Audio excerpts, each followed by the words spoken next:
Hello and welcome to the JioFi. देखो हमने क्या कर लिया ओशियनोग्राफी में व्हाट वी हैव डन, हमने 1 से लेके 50 तक कर लिए। Now we will be doing 51 से लेके एंड और 100। ठीक है, 51 से लेके यहाँ पर हम 150 क्वेश्चंस करेंगे। ठीक है, so which of the following scholar has given the subsidence theory related to the coral reef. अब आप बताओ कि जो सबसिडेंस थ्योरी है related to the coral reef ये किसने दे रखी है।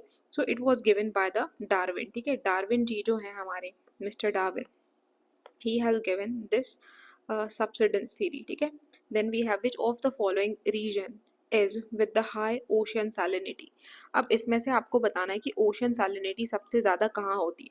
देखो यूं तो आपको लगेगा पोलर और सब पोलर में तो छोड़ ही दो कि सैलिनिटी ज्यादा होती है, आपको लगेगा कि शायद इक्वेटोरियल में होती है। देखो इक्वेटोरियल में इसीलिए नहीं होती है बिकॉज यहाँ पर जो है वो कन्वेक्शनल रेनफॉल होती है। ठीक है, कन्वेक्शनल रेनफॉल होने की वजह से यहाँ की जो सैलिनिटी है वो थोड़ी सी लो हो जाती है। बट जो सब ट्रॉपिकल एरिया है यहाँ पर क्लाउडीनेस रहती है और इस क्लाउडीनेस की वजह से यहाँ पर जो इवेपोरेशन होगा, ठीक है, वो भी ज़्यादा होता है। सो दैट्स वाई यहाँ पर जो आपको सैलिनिटी है वो ज़्यादा मिलेगी। Then which of the following is responsible for the greater movement of all the tides. मतलब टाइड्स का जो मूवमेंट होता है ग्रेटर, वो किसकी वजह से होता है। साइज ऑफ द ओशियन नहीं, शेप ऑफ द कॉन्टिनेंट नहीं, जो ग्रेविटेशनल अट्रैक्शन है ऑफ द मून, इसकी वजह से जो है वो ज्यादा हमारे यहाँ टाइड आते हैं। This is the responsible factor, basically salinity वगैरह नहीं होता। Then which of the following percentage of the distance from the surface earth surface is correct for the perigee of the moon then the apogee।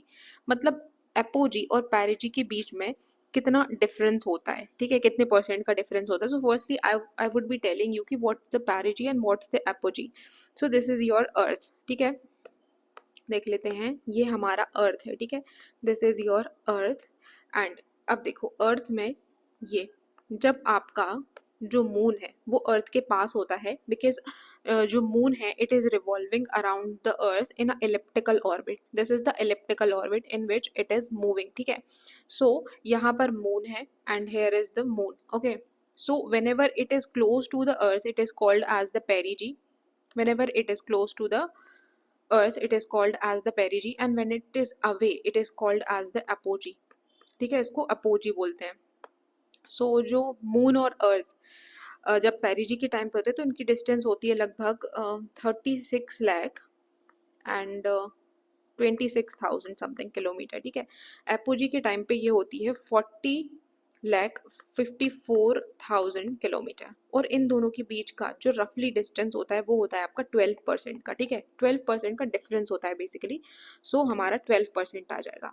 Then western side of the ocean they are always warmer than the eastern side. So देख लेते हैं, अब हमारा they are saying this is the ocean, suppose this is the Atlantic Ocean. ठीक है, ये Atlantic जो है हमारा ओशन है।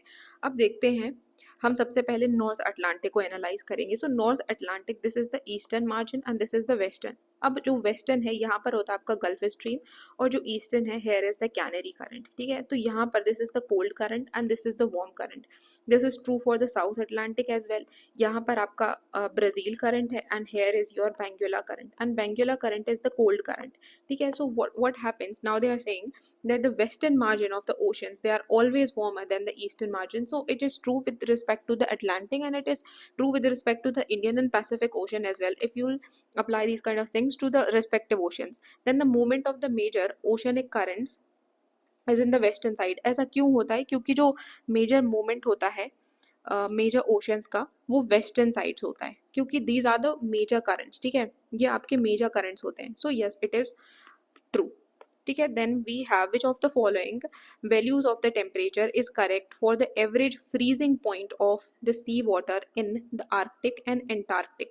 अब जो फ्रीजिंग पॉइंट है आर्कटिक में और जो आपका एंटार्कटिक में ये क्या होता है। So it is -2 degree Celsius. या इतने टेम्परेचर पर जो है, इतने टेम्परेचर पर दोनों रिस्पेक्टिव आपके जो एरियाज हैं वहाँ पर फ्रीज हो जाता है sea water. So it is -2 degree. Then moon produces greater percentage of the earth tides than the sun. Yes it is true because sun is closer to the earth। no, sun is not closer, we know that, even बच्चा बच्चा बता देगा कि moon है closer। इसी की वजह से moon is exerting the greater tidal force on the earth। I mean if our earth would have been closer to the sun, then sun might have produced a greater tidal force, but it is not closer to the sun, it is closer to the moon, so that's why moon is exerting greater tidal force on the earth. So R is not correct. Yeah, R is not correct, A is correct, so this third one is our answer. Okay, then we have in the Indian ocean between, अब Indian ocean में ये 0 degree से 10 degree के बीच का जो latitude है इसमें temperature variation कितना होता है, so it has a temperature variation of about 1 degree. अब general depth of abyssal plain क्या होता है, जो आपका जनरल डेप्थ होता है of the abyssal plain, it is 300 से लेके आपका 600 मीटर तक होता है, ठीक है, 300 से लेके 600 मीटर तक। देन 60, अब हमको ये डीप्स बताना है, ओशनिक डीप्स और उनके location. So I have like told you these oceanic deeps and I would again B telling you, ठीक है, मैं आपको फिर से बताती हूँ। अब ये जो डीप्स होते हैं, लेट्स टॉक अबाउट, पहले हम पैसिफिक ओशन के बारे में देखेंगे, ठीक है। आपको जो फर्स्ट 5 हैं वो तो ऐसे रट लेना है, जैसे कि आपका चैलेंजर है, this is your challenger, challenger को आप बोलोगे मरियाना, ठीक है, चैलेंजर और द मरियाना डीप, इसका जो डेप्थ है वो है 11,033, it is very easy to remember, ठीक है। देन सेकेंड पे आ जाता है आपका टोंगा, टोंगा को आप बोलोगे Aldrich, it is called as the Aldrich, अब इसका है 10,882 मीटर, ठीक है। फिर आपका आ जाता है जापान, जापान का है you have the 10554, then you have the Kuril, Kuril का कितना है, कुरील का है 10542, then you have the Mindanao या फिर फिलीपींस ट्रेंच, इसका है 10497, ठीक है। ये पहले 5 आप पैसिफिक के याद रख लो, ठीक है। फिर उसके बाद हम देख लेते हैं आपका जावा, इंडिया में जो आपका जावा ट्रेंच है, या फिर आप इसी को जो है वो सुंदा ट्रेंच बोलते हो, ठीक है, जावा या फिर सुंदा ट्रेंच, ये है 7725 मीटर, ठीक है। Then we have the Atlantic, अब अटलांटिक ओशन में क्या है, तो अटलांटिक ओशन में we have the Puerto Rico trench, ठीक है, क्या है, पोर्तो रिको, पोर्तो रिको में we have the Milwaukee trench, ठीक है, पोर्तो रिको मिलवांकी ट्रेंच, ये है 9219 metre, this is the first one. Okay, then second one we have the Tizard trench, क्या है, टिजार्ड, टिजार्ड को क्या बोलते हैं, टिजार्ड को बोलते हैं रोमांचे ट्रेंच एज वेल। अब ये जो टिजार्ड है या फिर रोमांचे है, इसका है 7631 मीटर, ठीक है, कितना है, 7631 मीटर। So these are the things we have.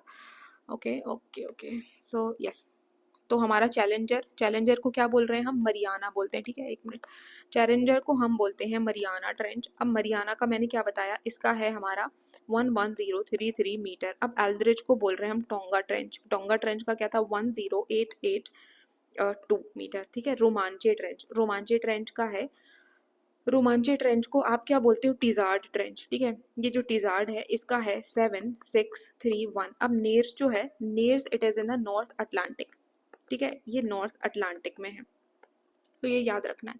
अब सी वाटर डेंसिटी, मतलब इनकी डेंसिटी के हिसाब से आपको अरेंज करना है। आपको पता है कि जो सी वाटर है इसकी डेंसिटी कितनी है, सी वाटर की डेंसिटी है लगभग 1.03, ठीक है। देन ओशनिक क्रस्ट की क्या है 2.9, then you have the continental crust, इसकी है 2.8, then you have the continental margin, इसकी है 2.4, ठीक है, याद रखना है। सी वाटर की है आपकी 1.03, then you have the oceanic crust 2.9, then you have the continental crust 2.8, then you have the continental margin 2.4, ठीक है। अब सी बॉटम ये देख लेते हैं, ठीक है, वी हैव द, देखो बॉटम्स में आपको पहले बताती हूँ कि बॉटम्स होते क्या हैं। आप जैसे जैसे ऊंचाई से नीचाई की तरफ आओगे, मतलब यहीं पर देखते हैं, आप जैसे जैसे ऊपर से नीचे की तरफ आओगे, so you will be having different zones, ठीक है, उनको डिफरेंट डिफरेंट जोन्स के हिसाब से आपने डिवाइड कर रखा है। सो हम यहाँ पर देख लेते हैं जो हमने डिवीजन कर रखा है। पहले है दिस इज योर एपीपेलाजिक, यहाँ पर लेट मी ड्रॉ हियर,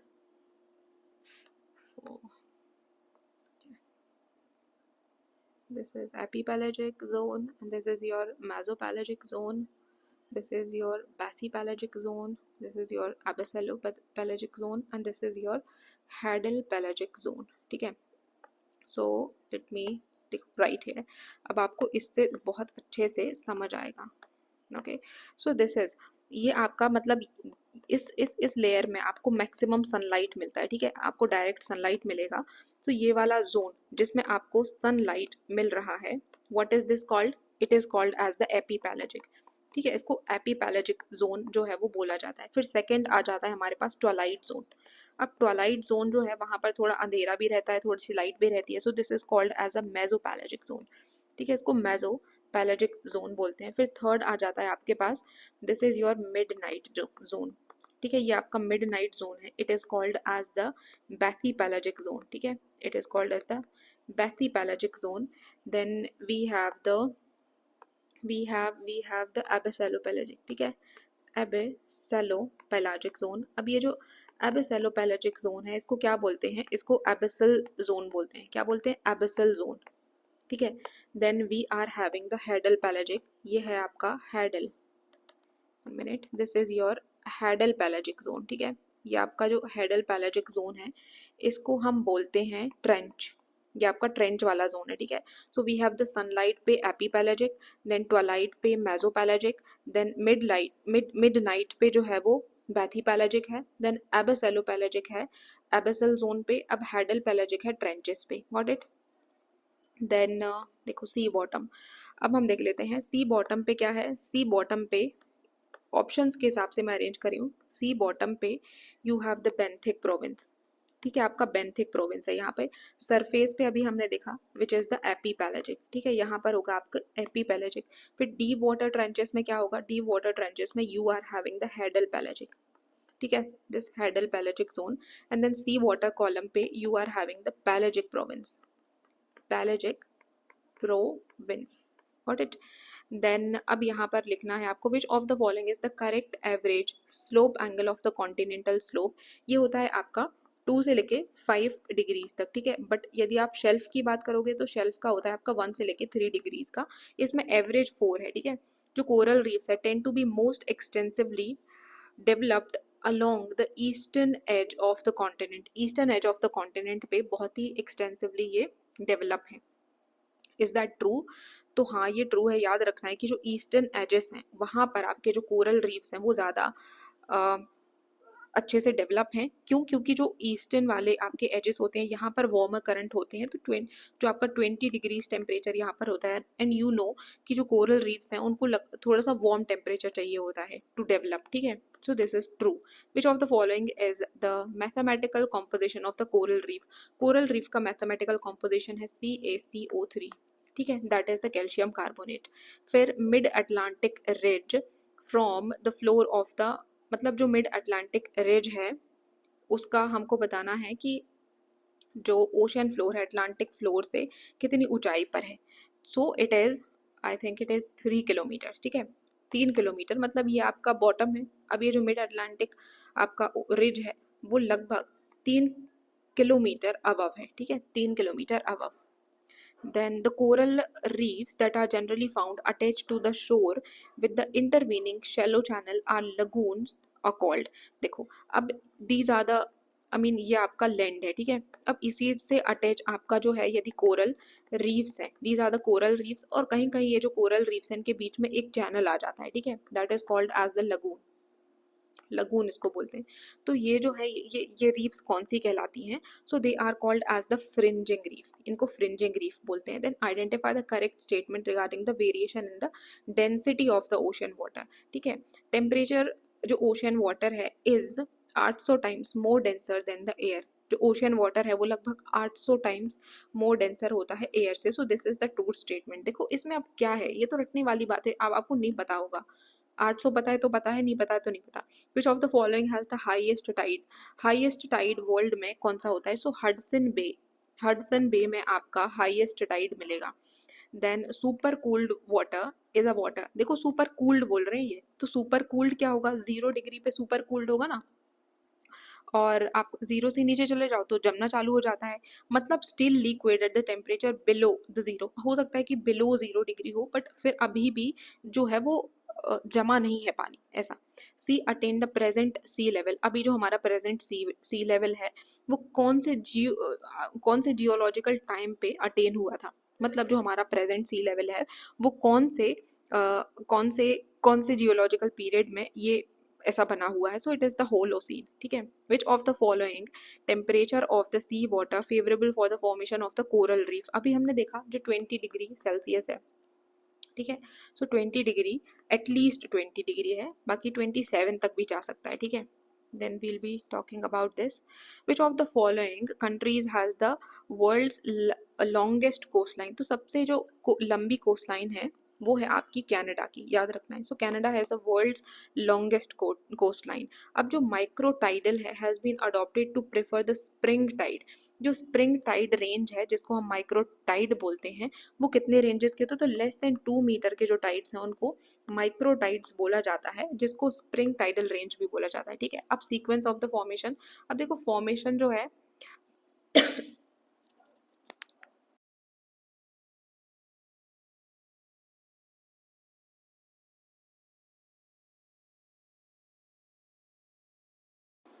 सो यहाँ पे जो है वो कुछ ऐसा था कि there is a island. Island के बाद आपका बनेगा फ्रिंजिंग रीफ. ठीक है. फ्रिंजिंग के बाद बनता है आपका फ्रिंजिंग के बाद आपका बनेगा बैरियर रीफ. ठीक है. देन यू हैव द एक minute then you have actually barrier reef. ठीक है. बैरियर के बाद यू हैव द अटॉल. ठीक है. फिर आपका अटॉल बन जाता है. Okay, so let's talk about which of the following lakes or sea has the largest or the highest salinity in the world. So we know this is the lake Van, लगभग 330 होता है. ठीक है. इसका then the maximum density of the sea water is at the temperature. हमको पता है कि जो maximum density होती है sea water की वो कितने पे होती है? 4 डिग्रीज पे होती है. कितने पे होती है? 4 डिग्रीज पे होती है. then यहाँ पे which of the following is the correct arrangement of the ocean in the ascending order of their size.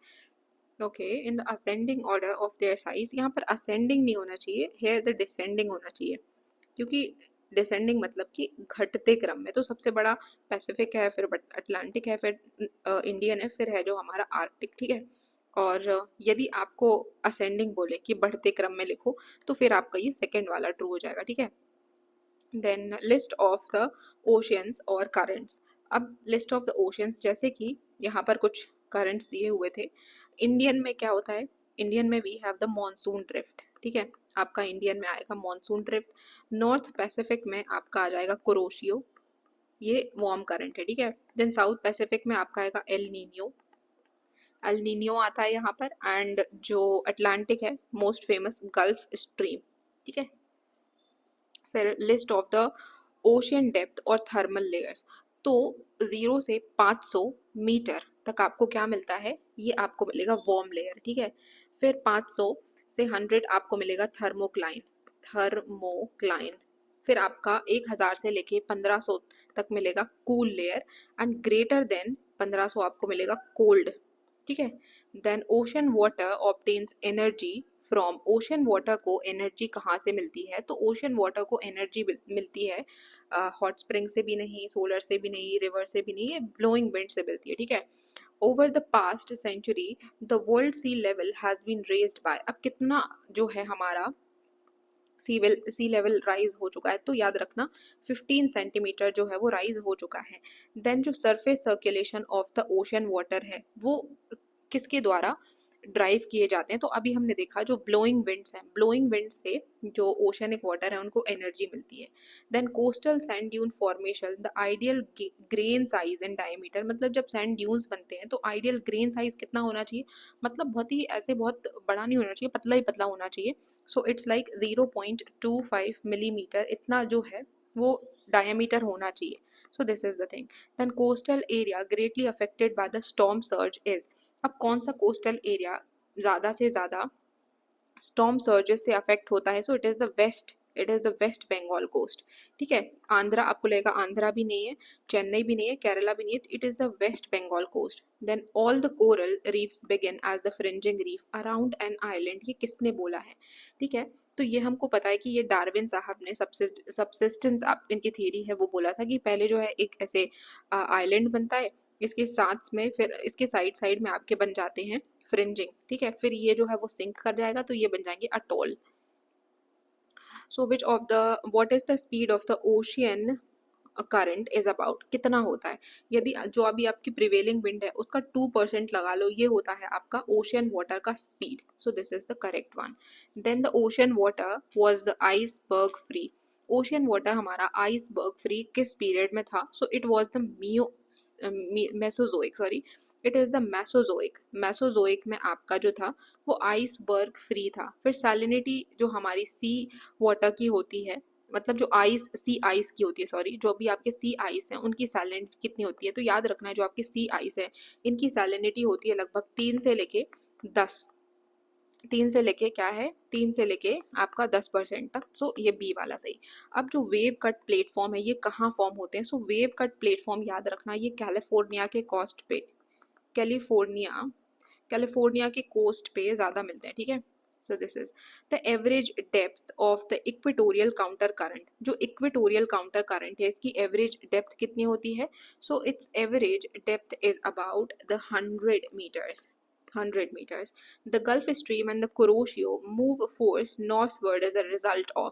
क्यों ये जो है वो ऐसे नॉर्थवर्ड जाते हैं? Because of the western intensification, मतलब ऐसे जाते हैं. सो हेयर द वेस्टर्न में यहाँ पर इंटेंसिटी ज़्यादा हो रही है ना, तो that's why they are like moving forward. The net result of the water input and the water output in a earth's hydrosphere. अब जितना input है, जो भी आपका नेट रिजल्ट है इनपुट और आउटपुट का, किसका? अर्थ के हाइड्रोस्फेयर का. इसको क्या बोलते हो? व्हाट यू आर सेइंग, इसको हम बोलते हैं डायनेमिक नहीं, क्वाजी नहीं, क्वाजी वगैरह नहीं बोलते, स्टेडी स्टेट इक्विलिब्रियम बोलते हैं, ठीक है. Then which of the following is the cold current? आपको पता है Benguela current is the cold current. अब जो ब्राजील करंट है वो तो नॉर्थ अटलांटिक में मिलता है, गल्फ स्ट्रीम, सॉरी, ये आपका मिलेगा साउथ अटलांटिक में, गल्फ आपका मिलेगा नॉर्थ अटलांटिक में, अगुलहाज आपको इंडियन में मिलता है, ठीक है. इंडियन में जो ब्राइन है, ब्राइन कब हम, brine is applicable to what? So brine जो है आपको पता है it is the extremely saline water, ठीक है, एक्सट्रीमली सलाइन वाटर. और ये जो है ये सरगासो सी में, क्योंकि जो वाटर है वो इंटरमिक्स नहीं हो पाता, तो सरगासो सी में बहुत सैलिनिटी हाई हो जाती है. सो सहारा desert enjoy the dry climate. क्यों ड्राई क्लाइमेट है? क्योंकि eastern side of the ocean in the subtropics along with the cold, जो भी आपका कोल्ड ओशन है, कोल्ड ओशनिक करंट्स हैं वो, मतलब जो कोल्ड ओशनिक करंट्स हैं वो ईस्टर्न साइड में मिलते हैं ओशन के, दैट इज वाई. सो यदि आप ओशन की बात करें तो ये उसका ईस्टर्न होता है, ये उसका वेस्टर्न होता है. सो सहारा डेजर्ट इसी कोल्ड करंट के जोन में पड़ जाती है. तो ये, हाँ, this is one of the reason. बिल्कुल ट्रू बात है ये. चैलेंजर एक्सपेडिशन जो हमने 1874 में करा हुआ है, तो ये कौन सी कंट्री ने हेड किया था? तो याद रखना ये यूके ने हेड किया था, ठीक है, यूके ने. जो आपका vertical movement of cold water है from the deep to the oceanic layer to replace the warm water current is called, क्या बोलते हैं? मतलब जो आपका, जैसे यहाँ से आपका वार्म वाटर जा रहा है, ठीक है, this is your warm current, और नीचे से आपका जो है वो कोल्ड करंट निकल के आ जाए, ये आपका वार्म है और नीचे से कोल्ड आ जाए, तो इसको बोलते हैं आप अपवेलिंग. क्या बोलते हो इसको? अपवेलिंग बोलते हो. इसी वजह से आपको पता है, इसी वजह से जो आपका पेरू है, पेरू पे बहुत ज़्यादा फिशिंग इंडस्ट्री है. Then which of the following is the type of the sea floor sedimentation include the calcareous and siliceous ooze. अब जो कैलकेरियस एंड सिलीशियस ओज हैं ये कौन से टाइप के ओज हैं?